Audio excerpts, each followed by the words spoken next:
Hey there, and happy Friday. My name is Russ Laggan. I will be the host today for Big Agent Meeting, and I'm glad you all have joined us. Today, we've got a great show lined up for you. It's Friday, the week before 4th of July, and we've got none other than SVP, Senior Vice President of Commercial Growth. Sean Murphy is going to be with us for the first segment, and then we've got a segment that's going to be a powerhouse today. I cannot wait to watch this thing go down. Bryon Ellington, our Chief Learning Officer, is going to be having a conversation with Dan Beer, who is agent extraordinaire. If you guys have not seen his stuff on listing homes, the way he does it, what he does, and how he does it, some of it is just out of the box, really awesome, and has way higher conversion rates. So this guy's got some great stuff today. I cannot wait for you guys to hear that. And so with that said, we're going to start today off right now with opening up with Sean Murphy. He is the newly minted Senior VP of Commercial Growth. He's going to be really running the front of this thing and making changes and adjustments already to take commercial to the next level. So Sean Murphy, come on down. Hey, Russ, how are you doing? It's great to see you. I'm doing good, man. I'm doing good. Welcome back from vacation. I heard you had a good time, got a little rest and relaxation. I did. I went swimming with the sharks and, lots of time on boats and eating good food, but it was fantastic. And now it's back to work. Things are they're going crazy, especially in commercial. So commercial is on fire. Like the what you've done since you grabbed a hold of that thing, you've shifted already a number of things that make it much more viable and makes it work a lot better for a lot more people. So let's talk about that. What's going on in commercial right now? Well, when you start a division or like commercial brokerage, you want to do it very systematically, very precise, because how you started is usually going to really show how you're going to end it. So as it was being built, with James Huang and Holly Mabry, as it was being built up, they were very calculating in how they wanted to build it. And in order to do that, the SOPs have to go into place and all that. Well, we're there. Now it's time for massive expansion, explosion, and growth. We've found, I went to a very large convention in Las Vegas called ICYMI.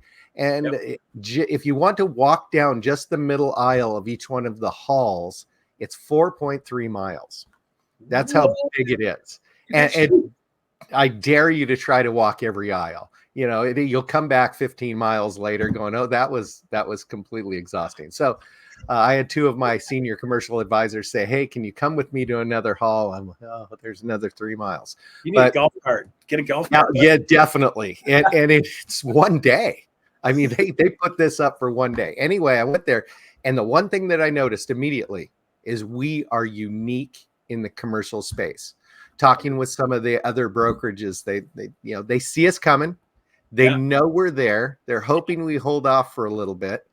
Just like COVID really instantly put eXp as the premier real estate company, because they realized that, all of the real estate companies realized that things were going virtual. They just thought they had a little more time. Agreed. Well, the commercial, they understand they do not have a little more time. We're here. We're the unicorn in the space. We do not deal with the commission lawsuits. Were not directed towards the commercial agents. Commercial agents, they were not part of the commission lawsuits. We've always had to negotiate our commissions with our buyers. So it wasn't anything that we did systematically. There's no copycats in the virtual competitors in our space. So if you've seen copycats to eXp Realty, they don't exist in the virtual commercial space. As a matter of fact, agents in commercial aren't even called agents. They're called advisors. Sure. Makes sense. I mean, think about all the other industries where people get paid top dollar.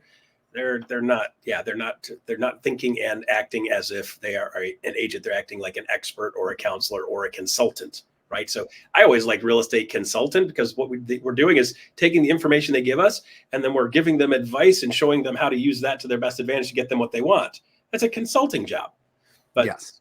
And in commercial, you're not just selling residential homes or condos or fourplexes. There are so many different product categories and specialties. Amazing. That you really have to focus on your niche, whether you're a multifamily person or a land person or capital markets. So let me throw a question curveball out there, because we had this conversation last week in another meeting, and somebody said blah blah blah teams in commercial, and I said, "Did you mean groups?" And then we started having that conversation, and I know it's coming, so I want you to talk about that. And then I said to everybody, I said, "Do you know why this is so important in commercial? It's almost a deal breaker for a lot of commercial agents to not be able to do that, because typically you'll have a land guy partner with an industrial guy, partners with a lease guy, partners with a dirt guy, partners with a, there's a bunch of different specialties, and you can't know it all. So typically you'll find a group where there's 2, 3, 4, 5 people that work together in conjunction with each other, because the land guy does the land stuff, and then the industrial guy is going to, it's a completely different world. So they typically work together in groups and collaborate in groups, because they know they can't do everything. So they've got trusted people that they hand it to. So what are you doing in commercial with that? Well, in commercial, we have the same agency disclosure that you have in residential. And in my state, it says right on the agency disclosure, exercise reasonable skill. And if you've been doing multifamily and somebody comes up and says, I'd like for you to handle a ground up development deal for me for a skyrise. Yeah. If you and I know it's tempting, you get commission breath. You want it because it's so huge, but the commercial people actually understand it's not my lane. So they will co-broker it, or they will refer it out. Every time. We have a few select people that are generalists. They study all the different categories, save a few. The capital markets category is very special. So you really don't want to dabble in commercial, because it could end up costing millions to the customers. Absolutely.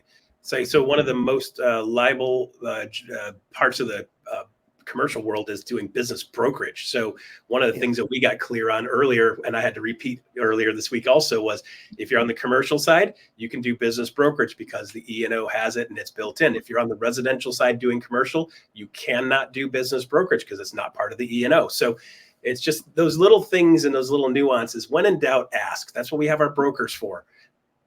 And I'd like to tell your audience, I saw an agent. It wasn't with our brokerage. They advertised a standalone building for sale with the business. What they didn't realize is that a business broker works in a very secretive world. You can't disclose the seller's name.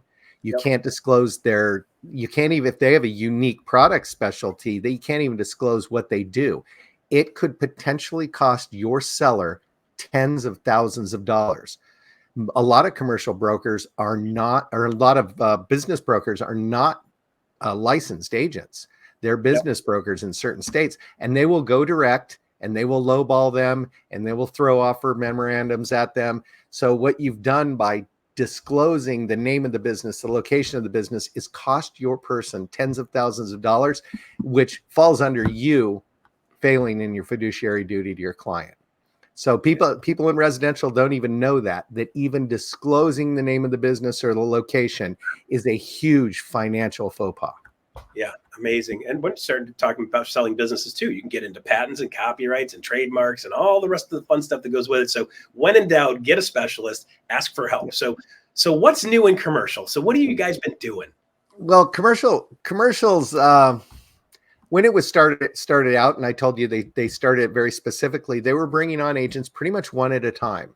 Which, as you and I know, a team or group, I like teams and groups because they come with their own accountability system. They come with their own mentor and their team leader. So it's kind of a built-in business that's joining our business, where an individual you may or may not have to train. Well, we did not allow groups in commercial. We had domestic groups. We had married people in commercial, or domestic partners in commercial. Well, we've now got cross brokerage domestic groups, so you can have a spouse in commercial and a spouse in residential. Nice. Sharing a cap. I like that. That's Uh, actually a really good product to have available because many times one of them's in commercial and the other one doesn't want anything to do with commercial and just wants to deal with residential stuff. So it makes perfect sense. And they and don't, they need the tools. yeah, We have the valuation tools, we have the marketing tools and the CRM. When it right. gets right down to it, nothing in residential is going to tell you what the customer or traffic count is for a retail business. Agreed. Agreed. And we're also really stepping it up. We are working on, and we've started groups, which are in the residential world, it's teams, Yep. but in commercial, it's groups. So we have commercial groups which allow them to market together and track their production together, Nice. which that is brand new. We're bringing on a commercial group today. Nice.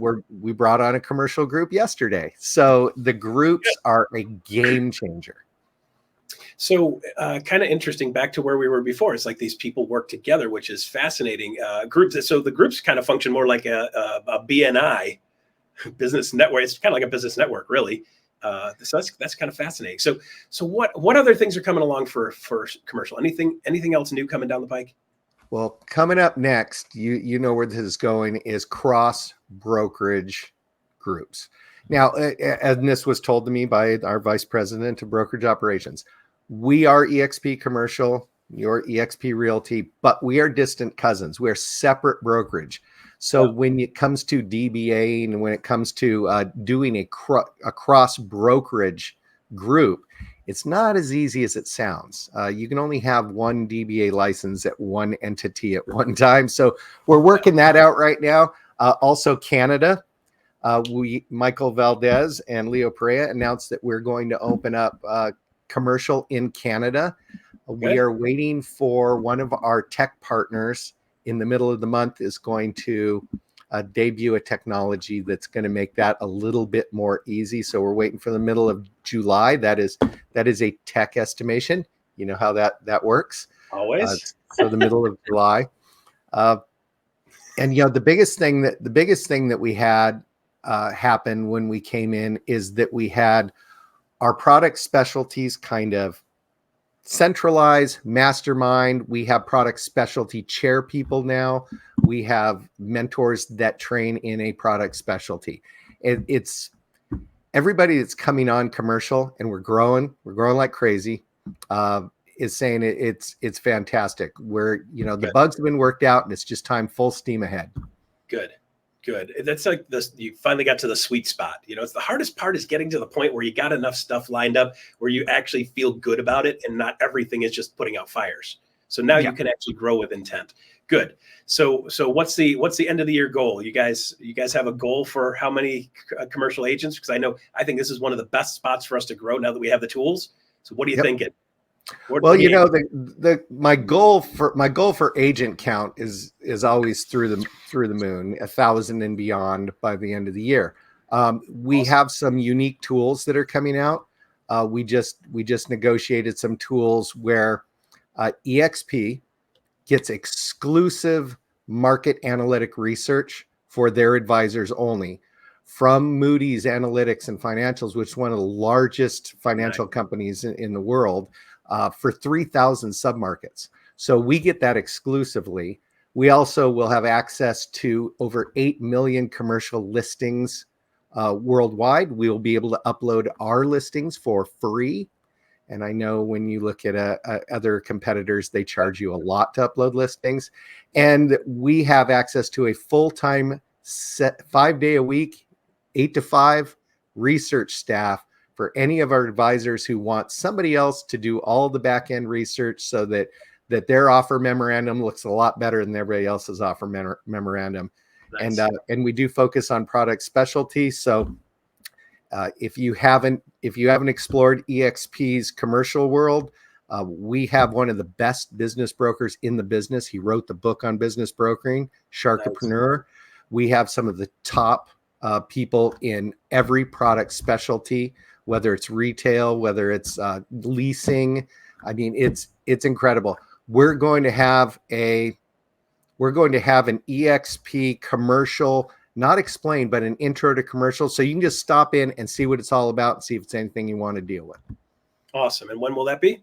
We're going to start that after summer in August All right, because cool. So I found that everybody, including some of our work partners, are on vacation. good, good. All right, Sean, thank you very much for that. I do appreciate it. Great summary, great overview. I'm glad you got that thing, got that bull by the horns. I can't wait to watch what you do with it over the next year or two. You're the right guy for that job, brother. Thank you, Russ. I enjoy working with you. All right, thank you, my friend. All right, there you go. Sean Murphy, Senior Vice President, grabbing commercial and taking it to the next level. I can't wait to see how this goes for the rest of the year. They got the tools, they got the parts, they got the stuff in place to be able to make that thing really rock and roll. And I'll tell you what, guys, I see commercial is one of the best runways right now. There's a ton of commercial agents out there that know nothing about EXP. That's kind of an evergreen market out there, or blue ocean market out there. So if you know a commercial person, make sure you say something, because they'll say, what are you talking about? And then connect them with someone like Sean and he'll help them close. Great way to build your rev share organization too. All right, so next up, I don't want to slow this one down. I want to let this one rip right out of the gate. I want to introduce to you Bryon Ellington. He's going to be having a conversation with Dan Beer. So I'm going to kick right over to them. Bryon Ellington, take it away. Well, thank you, Russ. We really appreciate it. Dan Beer, how are you doing? Real good, man. Real good. Well, thanks for being on today. We really appreciate it. Now, if you don't know Dan, he is a listing machine, number one market share for listings in San Diego County since 2016. That's why when we had the chance at Elevate Coaching to have Dan do listing mastery, we jumped at the chance. So we asked him to come here today to continue this conversation about how we make the adjustments for what's going on in the industry right now. Well, one of the ways that you always make sure that you're dominant in the industry is to take listings, and Dan, you're a master of it. Can you share a little bit about your journey to get where you are? Well, the shortened version, just right, so I can just pack in as much value as possible for you guys, is in 2014, I didn't have really any listing market share whatsoever.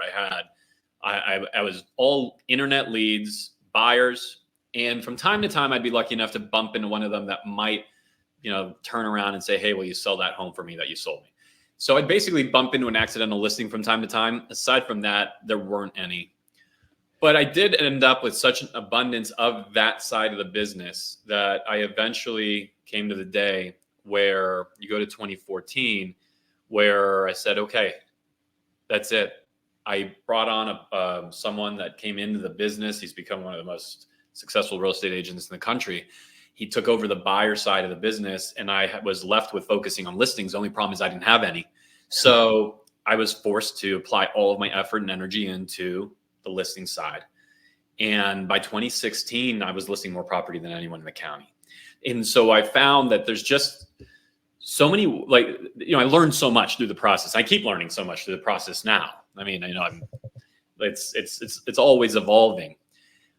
But I learned a ton about presentation, about marketing, about structuring a conversation, about influence, and so when you weave that into a listing presentation, that became my passion.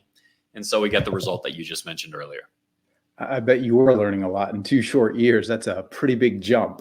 So in all fairness, I'd started the learning earlier, knowing I wanted to get there, but I wasn't able to ever apply any of it because I was inundated with the buyer side. Well, isn't that a lesson? I mean, if you really want to focus on listings, you've got to get your buy side under control, whether it be through leverage like what you did, or at least setting boundaries with your buyers so that you can take back your time to focus on these things. So I'm curious, let's take it in stages.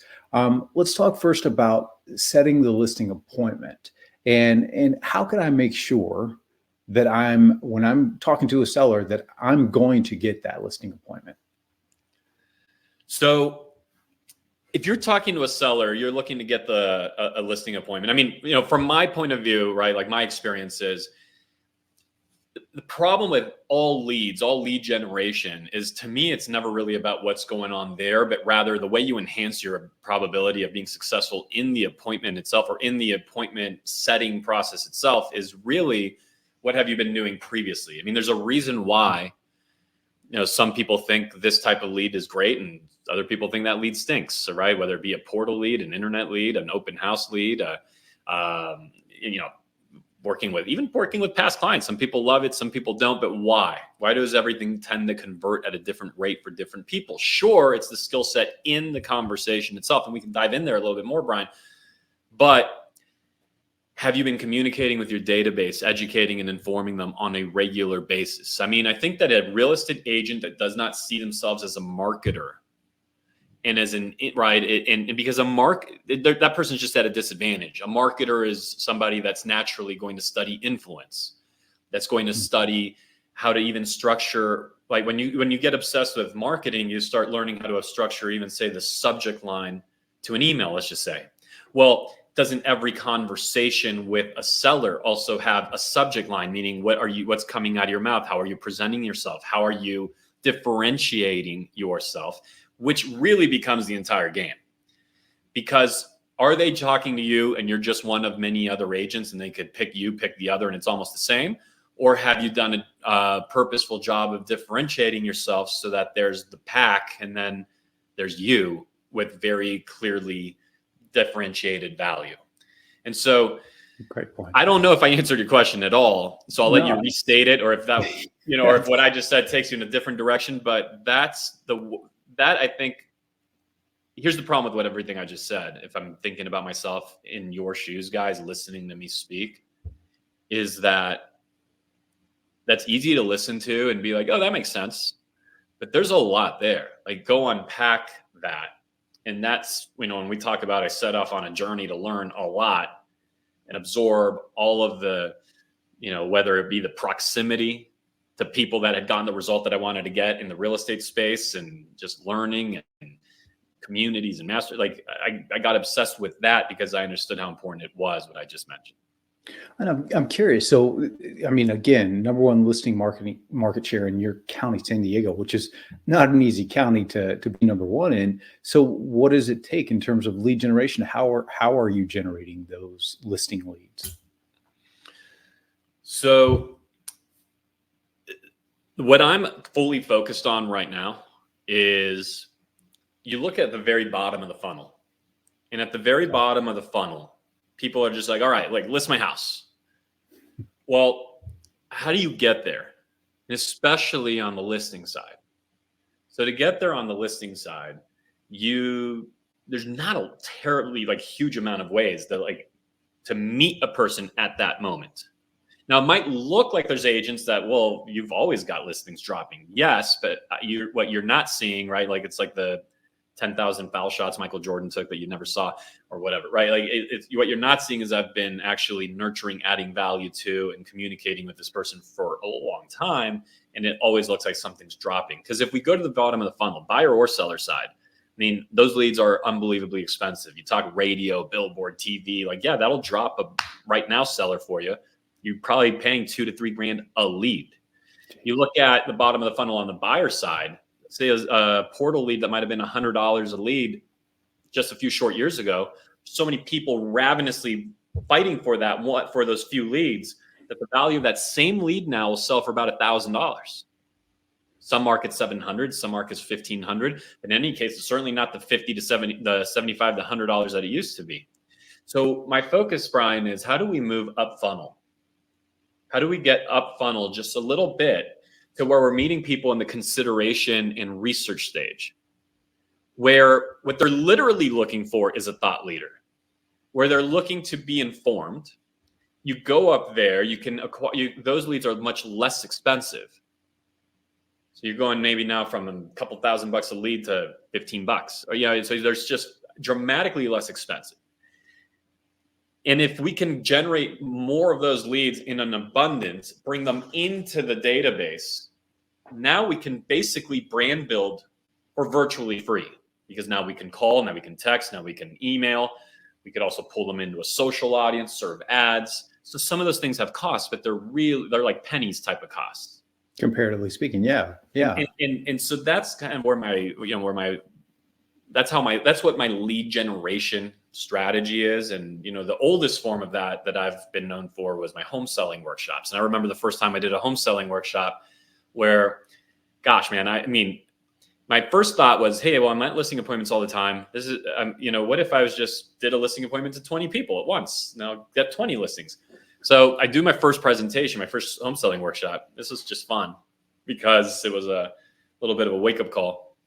I didn't realize at the time, Bryon, that I'd moved up funnel.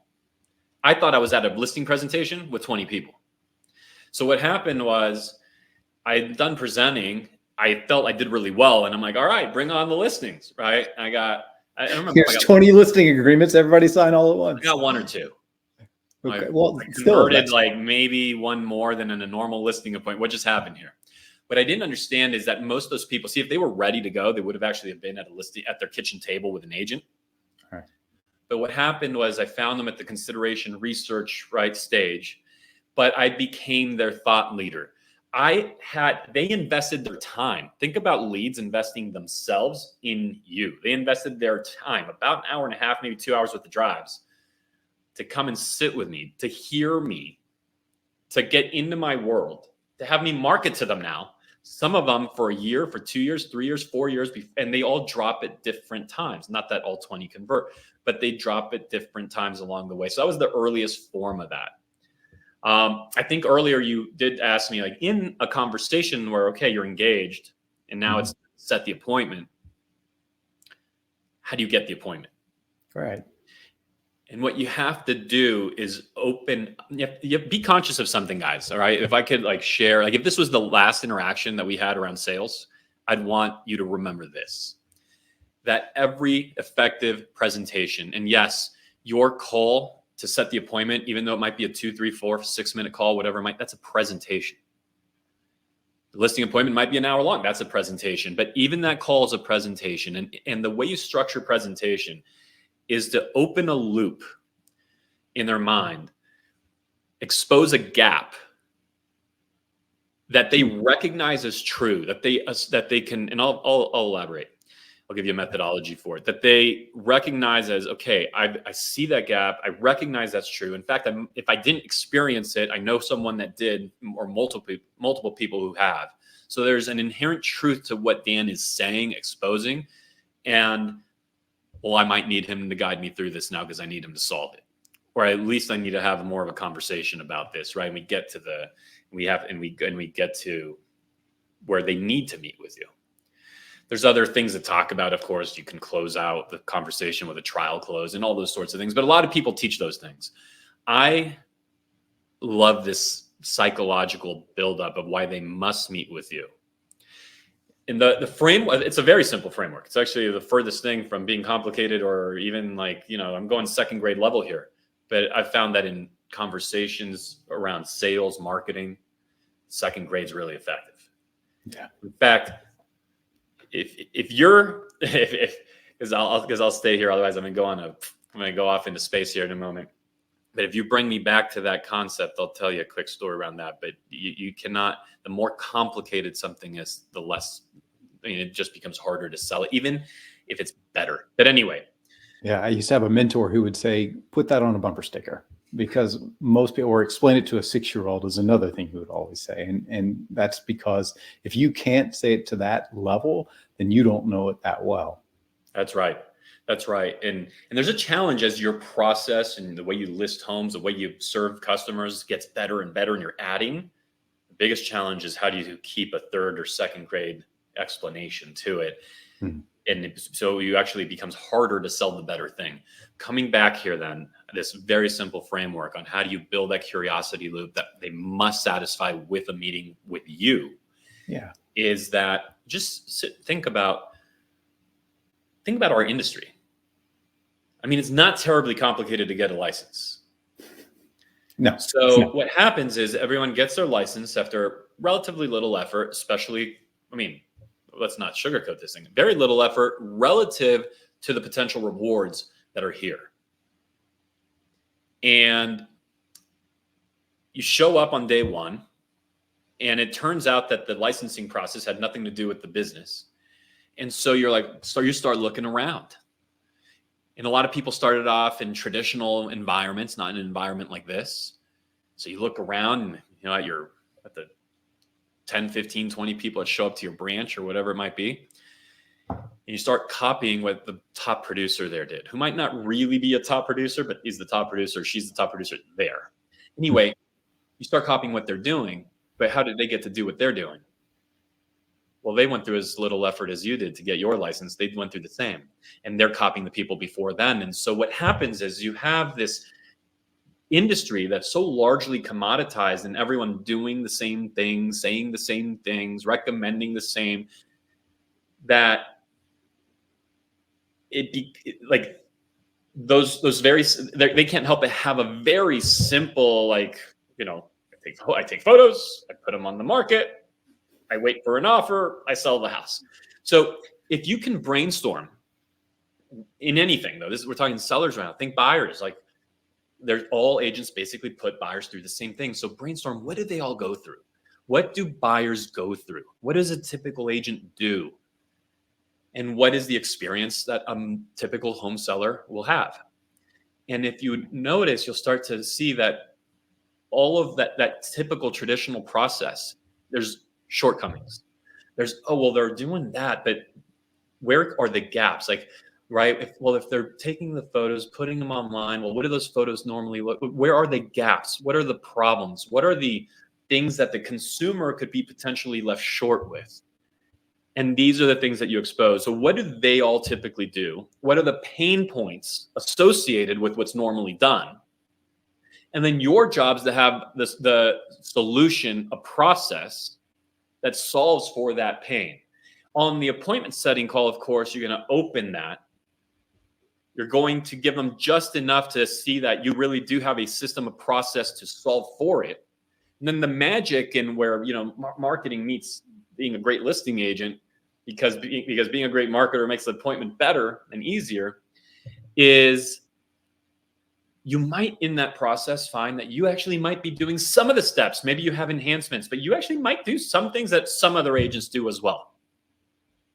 But what they haven't done is packaged it and named it. They haven't turned it into, in my case, it's a trademark process. So go find your own name, but I'm giving you, that's not the point. Point is, do what I did. Mine is the 5-day blitz federal trademark. So I could be in a conversation with you, Bryon, expose some gaps and share with you, which is the very reason why people lean on us for our federally trademarked 5-day blitz, which has served X amount of families, or is the reason why the San Diego Business Journal recognized us. And I realize not everyone has that, right? Which is why we're seen as XYZ in our community, which is another thing. Too many people will go to the brag up front. The brag belongs as it's the on the back. Serve, provide value, open that gap, show them you're the guide, which is the reason why the Wall Street Journal recognized this among the top. So it's the reason why. And that will make them crave an appointment. Love that. Long answer to probably 7 different questions you didn't ask. But there's I hope 10 more that I want to ask now. That's awesome. Yeah, you know, I've often said, I had a friend of mine, actually he's in your market. He talks about his listing marketing, and it's nothing that other agents don't do. It's just the way in which he talks about it it blows people out of the water, because it sounds like something unique. And you know, there may be great things that you can do that are unique in your listing marketing, but how do you package it is really the question. So I love the 5-day blitz. That's awesome. So let's keep going in this conversation. So we've done a great job, right? We've convinced them of our value. We've convinced them that we are differentiated from other agents in the market, and we have a process that works. And I love your instead of just bragging about it, use that brag as proof of success of the concept that you've just turned them on to. So going forward, for your listing appointments, what's the number one way that you make sure that you're going to be the only one that they ever interview? You know, I don't know that I have an answer to that. I mean, just quite frankly, I compete all the time. Compete all the time. It wasn't always that way. But as the market has become tighter and tighter and tighter, now that'll change again. But the ways that you would want to set yourself up for when we don't. Okay, so when I say we compete all the time, I don't have percentages for you. Certainly there's the times we don't. I would like to believe that when we're competing with 2, other people are competing with 6. So how do you reduce that? I think that could be a good enough goal for this marketplace right now. So I think it has a lot to do with a lot of the themes that we've been discussing. quite frankly. So, and so I'll avoid being redundant, but they have to be assured that I want to assume they've been talking to people. I mean, look, if it's my sphere of influence, my past client, but if it's a stranger, I want to assume that they've been talking to people. And so you want to understand some of the language that realtors use. For example, I know that realtors use the word comps all the time. I know that if they've already maybe met with somebody or they have memory of having met with somebody, I know that that agent probably spent the vast majority of the time at that listing presentation just talking about the comps. And so I'll demonize the competition without ever speaking poorly on anybody ever. And that's tremendously important. I hope you guys like replay that a few times. Like, don't ever, no matter what, ever. But what is totally okay, completely above board, is I would say, you know, for me, one of the signals that somebody is not terribly, you know, is on the newer side. And it might not be that they're on the newer side in years, but on the newer side in true meaningful experiences, that they tend to use the word comps a lot, Bryon. The comps, the comps, the comps, which is another way of saying price per square foot. And let's just slow down for a moment. If all that mattered were the comps, the price per foot, wouldn't by definition the market literally never change? Ever. So clearly there's so much more that matters. But when you don't have a way of getting every buyer to fight against the marketplace of buyers, then guess who they're going to focus on? It's going to be on you. It'll be a buy. So typically you have a buyer fighting us. So we're back. I'm just giving you another taste of a dialogue that I like to have. But the answer to your question would be that, again, we're right back to, do you understand what they're normally hearing from people, and do you differentiate it? I'll give you. I don't know if it'd be appropriate for me to give you an EXP example. Please. Right? A rev share example.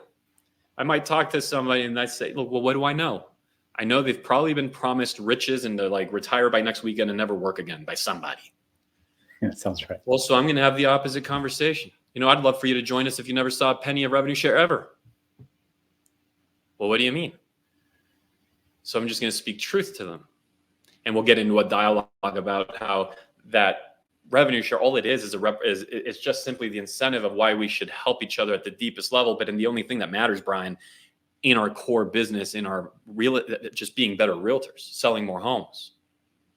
And as we sell more homes and we collaborate with one another to do so, that tends to attract people like-minded who also want to sell more homes. And then what happens is that attracts, right, because it attracts people like that, the actual mastermind, the collaboration strengthens. We all do better. More people are attracted. It's funny how we end up getting more of those rewards that some people are looking for.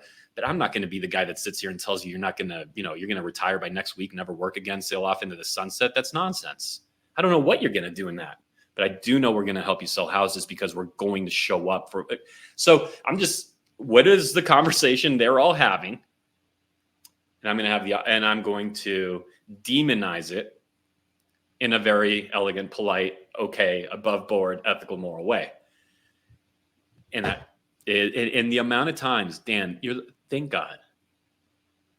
If I had one more person tell me about how I would retire, I'm going to thank you for just speaking normal to me. Thank you. And so that's how you reduce competition, which is the heart of your question. Yeah, I think that's probably also how you set yourself up to take the listing under the terms and conditions and price that you need to take the listing, right? Well, there's all of them, but if they bought into you and your program, they don't have a lot of options suddenly. Goes from in San Diego goes from 26,000 to like very few. And I'm probably the only one of the few they know.